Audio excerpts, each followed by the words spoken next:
বহুত দিনৰ অপেক্ষাত আজি গামোচাখন কাটিবলৈ ল'লোঁ আৰু বহুত দিন লাগিলে, প্ৰায় 4-5 মাহমান লাগিয়ে গ'ল নেকি।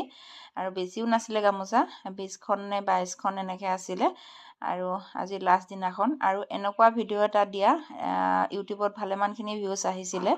মানে হেৰি এইটো আমি দুৱৰ বন্ধা বুলি কওঁ, মানে লাষ্টত যেতিয়া তাঁতখন কাটিব হয় তেতিয়া দুৱৰ বন্ধা বুলি কওঁ। আপোনালোকৰ ফালে কি বুলি কয় কমেণ্ট কৰিবচোন দেই। আমাৰ এইফালে মই মাৰ ঘৰত থকাৰ পৰা এইটো দুৱৰ বন্ধা বুলিয়ে জানো আৰু ইয়াতো বেলেগকৈ কয় যদি নাজানো। আৰু যি নহওক বাৰু, আজি মই ফাইনেলি গামোচাখন কাটিম আৰু এখন লগাবৰ কাৰণে ববিন কৰি আছোঁৱেই। আপোনালোকে দেখিছে, সেইখনো লগাম আৰু বতৰ ভাল হৈ আছে যিহেতু, বতৰ ভাল হ'লেহে আকৌ তাঁতখন লগাবও পাৰি। আৰু ইউটিউব চেনেলটো যদি আপোনালোকে নাই চোৱা, চাবচোন, সকলোৱে ছাবস্ক্ৰাইব কৰি দিব আৰু ভিডিঅ'বোৰ ভাল পালে চাব, কমেণ্ট এটা কৰিব কেনেকুৱা হয় কেনেকুৱা নহয়। এনেকুৱা তাঁতৰ ভিডিঅ' দিওঁতে